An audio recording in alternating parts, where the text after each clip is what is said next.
Coming up, we get to hear from Augie Richter, and Augie is the #1 individual producer for volume in the Keller Williams Green Bay Market Center. He took some time to sit down with us and share what he does that makes his listing presentation so special. He's 65% of his business is all listings, and he walks through step by step of what he does throughout the process. And then stick around till the end, because at the end he talks about the most common objections he's hearing today and how he's overcoming them to help the seller sell their property. So let's hear what he has to say.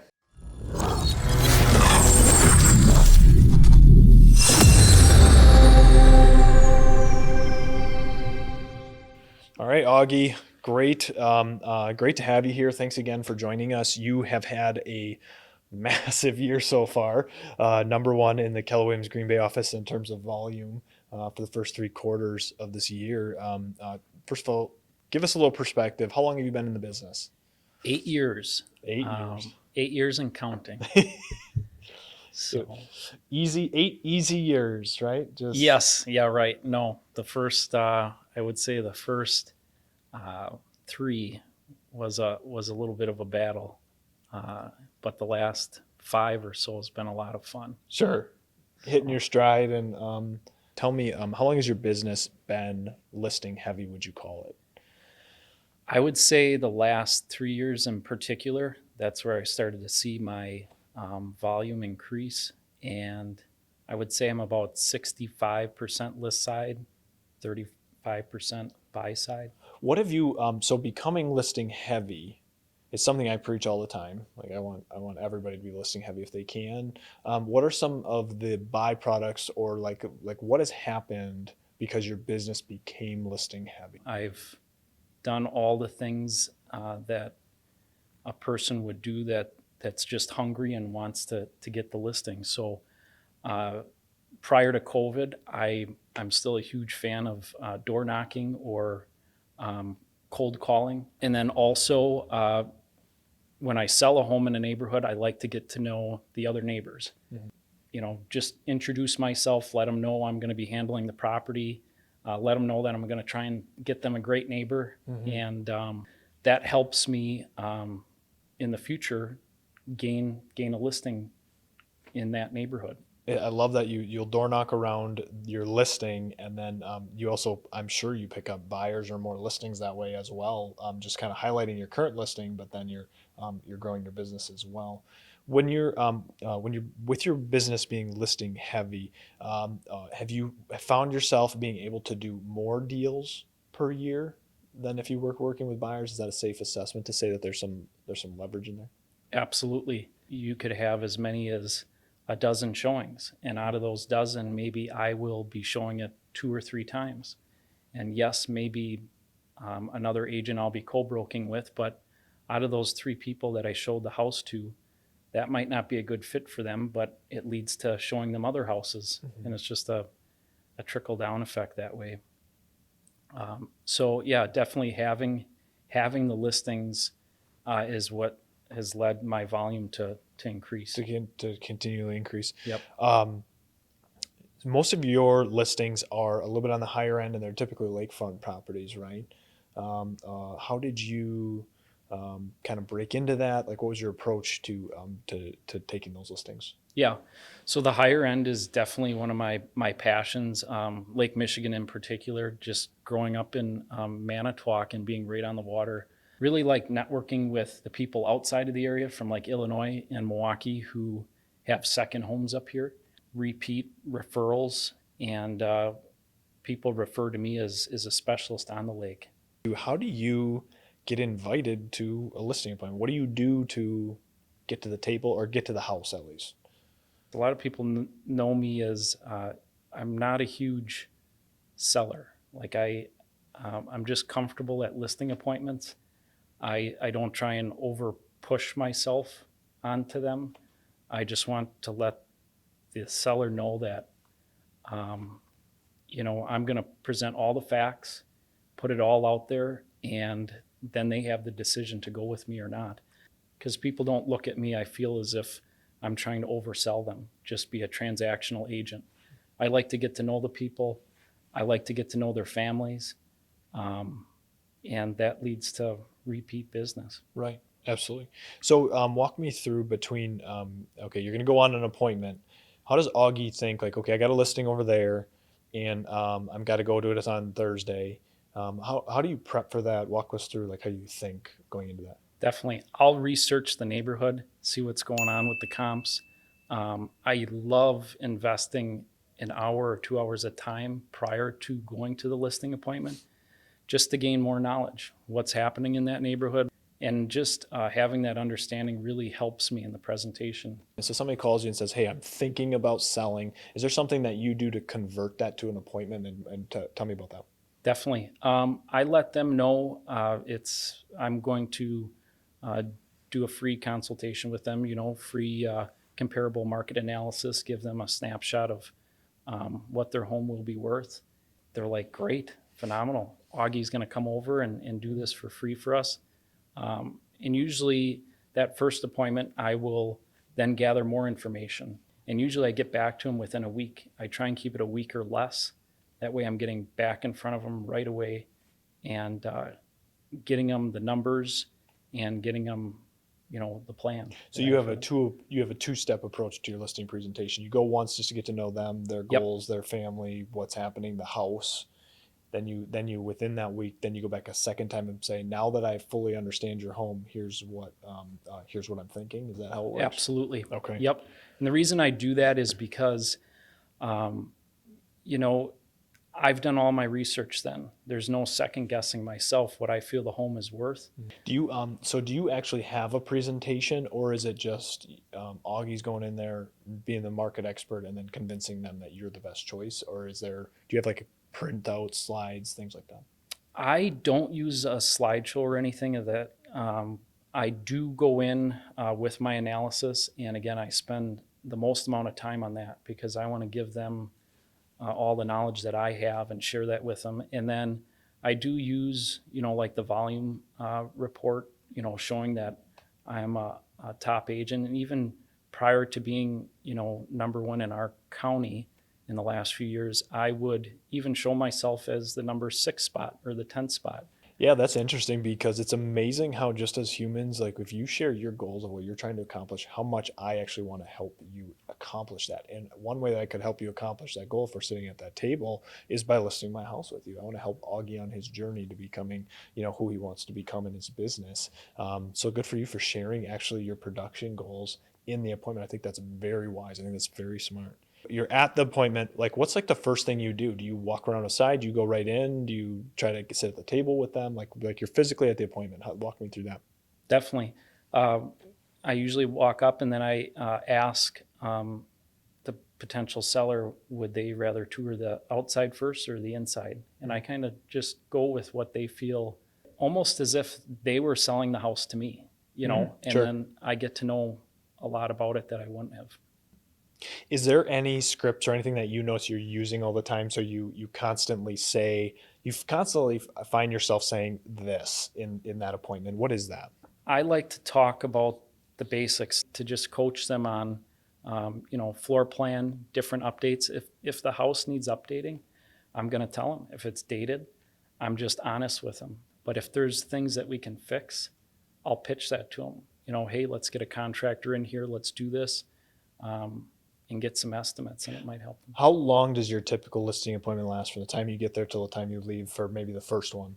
I would say minimum an hour to 2 hours. There's been times where I go over 2 hours. Sure. That's probably not good, but I really like to get to know people. Yeah, you build that rapport, you're building a relationship, you're meeting somebody for the first time, you're helping them through the largest transaction a lot of times in their lives. So spending time with them and getting to know them is very wise too. What are the most common objections you see, and then how do you overcome them? A lot of it is they know another realtor.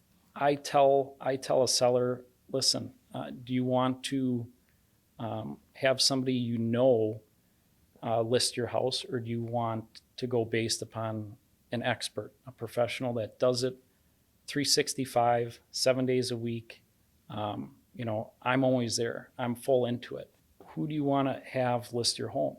And I tell them, if it was me, I'd want to be selecting somebody probably from the top 10, because I remember not being in that top tier. And my pitch then would be, I'm not there, I'm working up to there, but I have a lot of time for you to devote towards marketing your home. Yeah, very smart. So like you're playing to your strengths of whatever it is in that moment. I've heard this with top producers. They'll say, "Oh, well, I'm not on a team, so when somebody calls me or I'm on the objection, if so and so has a team, the way they overcome the objection is they say, when you call, I answer. It's just me."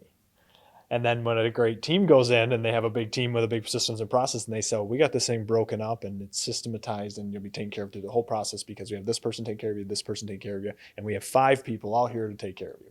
So playing to your strengths, especially in that time. What's another common objection that you see while you're on these appointments? A lot of times, and I just recently had one, we want to try it on our own. Sure. And I'm sure every agent has heard that one. That person that wants to go for sale by owner, that seller will say, well, Augie, I'm just, your commission's a lot. Agents get a lot, residential 6%, and they're doing the math and they're talking thousands of dollars. And my rebuttal to that is I can provide so many different examples this year in particular of how much I was able to get my sellers over list. I can name a handful of examples that even covered half of the commission, if not more, in some of the closing costs. And you're not going to get that competitive edge and that competition being for sale by owner. A seller being for sale by owner doesn't have the expertise and knowledge to deal with multiple counter offers. And I always ask the question, is your attorney going to be there to answer the call at 7:30 at night, or to come out to the house and actually be there for the inspection time, or to talk with the appraiser over an objection or an error? What do you do immediately after taking that listing? So you take the listing, what does Augie do then? Celebrate. No, Celebrate, yeah. A little bit, but no, I get right to work right away with a lot of the different rules that have went on here in the last few years, especially with the MLSs. We have to have these listings in within 24 hours. So you got to be on your A game, and you have to have your process fine tuned. You got to have your photographer in there right away. If you're going to, go with professional photos, for instance, have all your measurements. So I like to gather all that information prior to, as much as I can, in the CMA process. That way, when I get the green light, I can go. Getting it prepped, getting it marketed, sending it out to maybe any buyers that you might have or people that you're working with. You get to work on prospecting for it and selling it. Definitely. Do you door knock after most of your listings, or do you select which ones? How do you, so you take the listing, or do you circle prospect? What do you do then? I have done some email blast, and I get it out. I try to get it on social media and get it pushed out in the MLS immediately right away, to even maybe a coming soon sign out in the front yard. What about after closing? So you close on it. What does Augie do then? Offer him anything that he needs to make also the rest of the process smooth, because a lot of times that buyer is going to go through a ton of stress just getting transitioned over. Right. And a lot of times I'll try and just anything courtesy wise that I can help. I like to follow up with the people usually a week later. Hey, how's everything going? Can I help you? I think follow-up's huge. Yeah. And not just a week later, 6 months, a year later. Mm-hmm. Shoot them a text, shoot them a call. Hey, how you doing? And then I usually ask them, do they have any family or friends that I could reach out to that will be moving in the future?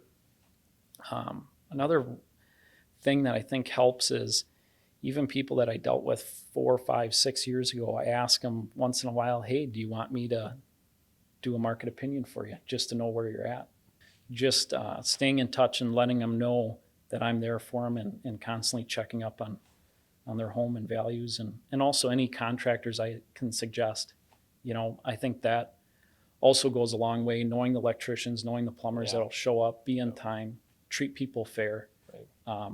That's what keeps that relationship strong going forward. Well, and you're the expert. Anytime they need help with that real estate, whether it is an electrician or whether it is a roofing company or something, they know that you're the guy to reach out to. So you're kind of keeping yourself at the center of that transaction, which is super smart.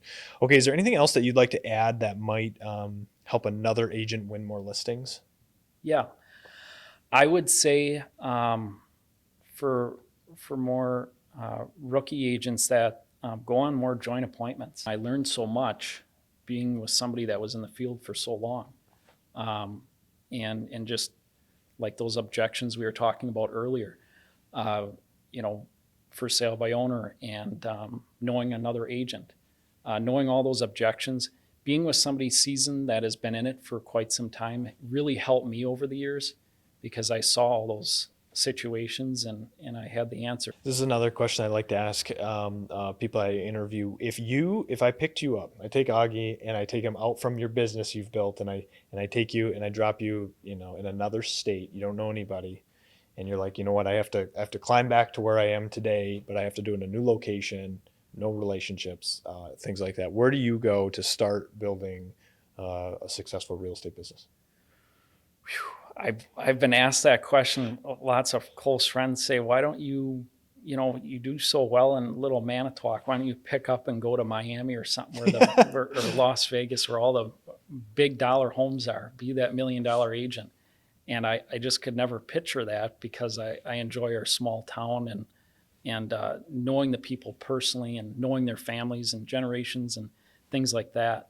But if I was a start in a big city, I would start like I did in a small city. Try and rely on probably not family and friends how I did here, but try and build relationships right out of the gate. Get to know people, get to gain trust. Yeah, it would definitely be difficult. I'm just picturing myself in a big market. Right. You'd have to your point, you got to get back out there and meet people. You got to talk to people, see how you can help them earn their trust, network, all that stuff are all great examples. Our final question we like to ask people is, what's the best piece of business advice that you've ever received? When we hit a home run or we have a great day, like today, for instance, I had 3 closings, and it's a great Friday, right? And I would say, just because you hit a good closing or a few of them today, tomorrow I'm going to work just as hard, and I think I've seen that with other agents, and I've been guilty of it at times before in this 8 years, where I'll hit a good one and then it's like, take a few days off, coast, take a week off, do something, enjoy it. And we need to do that. But I think when you hit a good one, I've learned to work just as hard, if not harder, the next day. Yeah. What's next? What's that next piece of business? Because I always say that in this business, you take your foot off the gas for too long and everything goes by you. It all goes past you. You have to be on it pretty much all the time. No doubt. So thank you for that. Well, thank you, Augie. Congratulations on another great year. Every time I talk with you, I'm super impressed. You are a beast. You just keep getting out there and having fun too while you're doing it. But you're taking market share, and thank you so much for taking the time to actually share with us what it is that you do and what it is that makes you so special. So thanks, Augie. Thanks for having me.